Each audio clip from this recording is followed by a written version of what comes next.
Hola profesora, soy Barroso García Claudia Carolina de la Facultad de Ciencias Humanísticas y Sociales de la carrera de Psicología General. Eh, esta exposición es para la asignatura de Evaluación Psicológica a cargo de la profesora Carmen Quirós. Vamos a hablar un poco sobre las unidades 3 y 4. Voy a comenzar con la número 3, que habla sobre el autoinforme.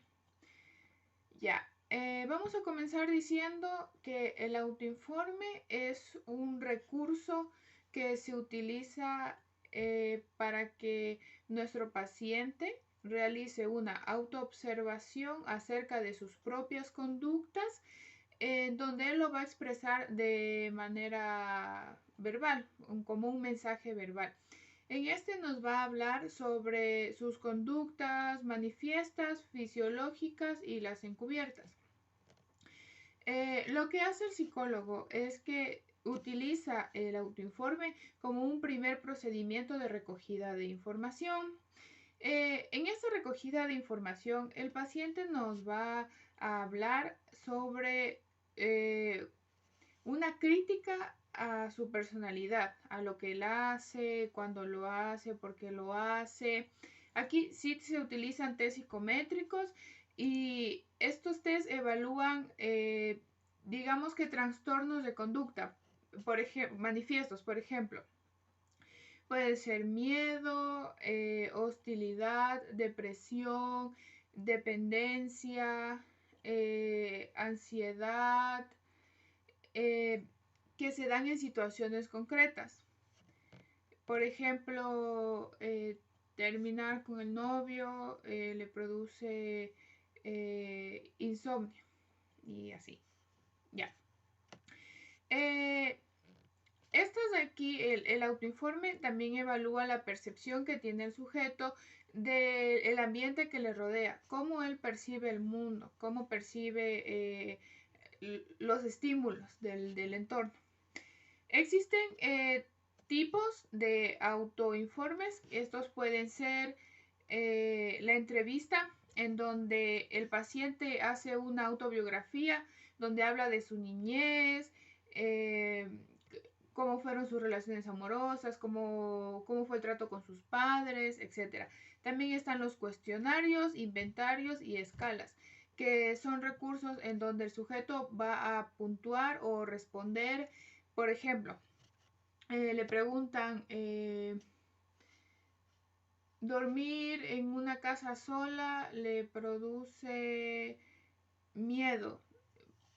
Conteste la escala del 1 al 5, siendo 1 muy poco y 5 mucho. Ya. Luego también está el autorregistro, en donde el sujeto o el paciente identifica una conducta y la anota. Es como que hace un inventario, como un registro de lo que siente, cuándo le pasa, qué tan fuerte es. Aquí se utiliza la técnica de lápiz y papel. También, aunque no es muy usada, generalmente en mi consulta también vi que se utilizan los pensamientos en voz alta, en donde se le indica al sujeto que hable o que exprese en voz alta todo lo que pase por su mente. Algo así como la asociación libre, tal vez. Ya. Bueno, ahora ya vimos brevemente lo que es el autoinforme. También, para complementar un poco, también quería decir que el autoinforme nos muestra o trata de predecir, de hablar sobre las conductas motoras, las respuestas fisiológicas, los pensamientos o cogniciones, las emociones, las experiencias subjetivas. También califica de alguna manera las experiencias, sentimientos, las emociones y así. Ya, vamos a continuar con lo que son las técnicas subjetivas y las técnicas proyectivas, que también son recursos utilizados por los psicólogos para recaudar información, ¿no? Ya, vamos a comenzar. primero con las técnicas objetivas. Estos de aquí son procedimientos para recoger información de eventos psicológicos observables. Estos se dan por medio de aparatos sofisticados, es decir, aparatos tecnológicos, que permiten administrar, registrar, puntualizar y analizar objetivamente la información recaudada sin que haya una intervención del evaluador. Ya, estas de aquí generalmente se practican en un espacio un poco más artificial, como sería un laboratorio, porque se utilizan en instrumentos estándar que de alguna manera garantizan la objetividad. Ya, en estas de aquí el sujeto no puede modificar sus respuestas a voluntad, porque estas respuestas se registran. Y generalmente se registran, digamos que por medio de computadoras o cosas así, que son mucho más específicas, correctas, que no tienen sesgos. Ya, la opinión o criterio del evaluador aquí no influye, no tiene que ver con lo subjetivo o una interpretación, no, es completamente objetivo. Ya,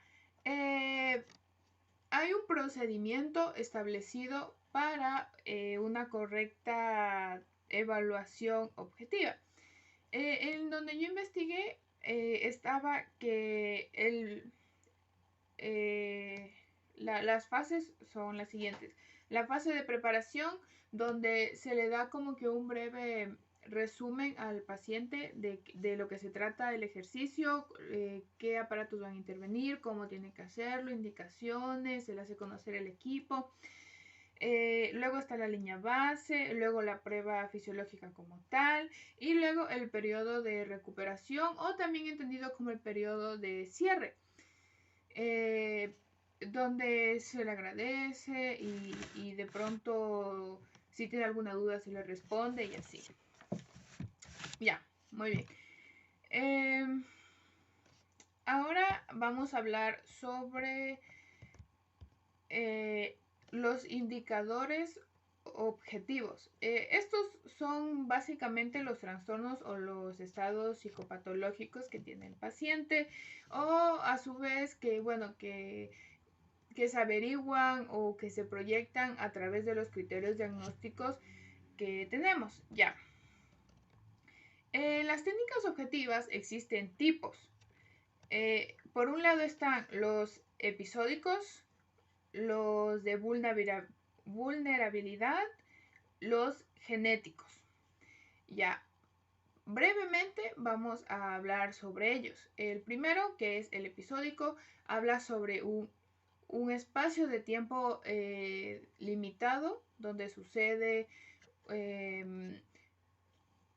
una afectación mental. Ejemplo que va a ser mucho más fácil de entender, que sería un episodio de ansiedad, por ejemplo, o un ataque o una crisis de ansiedad, que no es algo que se presenta siempre, sino puede durar de 10 a 15 minutos o 20 minutos. Luego está el tipo de vulnerabilidad, en donde se habla de que una población en específico puede tener la posibilidad de tener un trastorno. Digamos como ejemplo, claro, que las personas transexuales tienen depresión por la vulnerabilidad de su caso y de las experiencias que han pasado por su mismo caso. Luego están, por último, los genéticos. Estos de aquí hablan sobre lo hereditario, como puede ser una esquizofrenia, que puede ser una madre esquizofrénica que le hereda rasgos esquizofrénicos a su hijo. Muy bien, los instrumentos cognitivos que utilizan las técnicas objetivas son aparatos que evalúan ciertas variables. Estas variables son el tiempo de reacción, la percepción, el aprendizaje, la intensidad, Un ejemplo puede ser el polirreactígrafo. Polirreactígrafo. Ya, es un aparato que mide la reacción, que puede ser auditiva, sensorial, visual. Es como una pantalla en donde, por ejemplo, muestran un pato o varios animales, pero solo cuando vean el pato tienen que presionar un botón. Ya. Y esta se utiliza para medir déficit, de pronto visuales o perceptivos. Muy bien, vamos a continuar con lo que tiene que ver con las técnicas ahora proyectivas, que son muy utilizadas también. Estas pueden manifestarse de modo verbal, escrito, manipulativo. Estos son instrumentos para revelar aspectos inconscientes de la persona o sus respuestas subjetivas. Estas son interpretadas por el evaluador, claro, a través de la experticia, de manuales, de aprendizajes anteriores. Muy bien, ahora, estas respuestas nos permiten entender la estructura o los signos de personalidad, son cualitativas y existe una clasificación. Las técnicas proyectivas se clasifican en estructurales, temáticas, expresivas, constructivistas y asociativas. Vamos a comenzar con las estructurales, que un ejemplo de estas sería el test de Rorschach, que son las manchas tipo acuarela que pueden ser a blanco y negro a color, en donde se le muestra al paciente y él expresa verbalmente lo que ve. Luego están las temáticas, que son herramientas visuales que un ejemplo de estas sería el test de la percepción temática. Luego están las expresivas, que en mi experiencia personal la hemos utilizado en mis prácticas preprofesionales. En estas de aquí pueden ser o pueden manifestarse de manera verbal, escrita o por dibujo. Es muy conocidísimo aquí el test HTP, también la figura de la persona o la persona bajo la lluvia, el árbol, la casa, en donde una persona dibuja, por ejemplo, una persona bajo la lluvia y es deber del evaluador interpretar lo que ve en el test a través de manuales ya preestablecidos.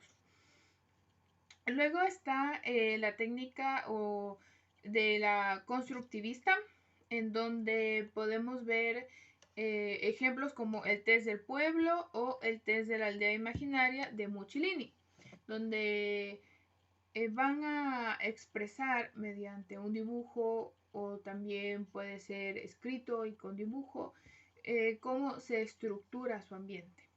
Ya. Y por último está las técnicas asociativas, que tratan de completar frases o palabras. Un ejemplo de estas sería el test de las frases incompletas. Muy bien. Ahora también hay dos cosas en los test objetivos. Estos suelen ser más cuantitativos y por su parte las técnicas proyectivas son más cualitativas. Muchas gracias por ver. Un buen día.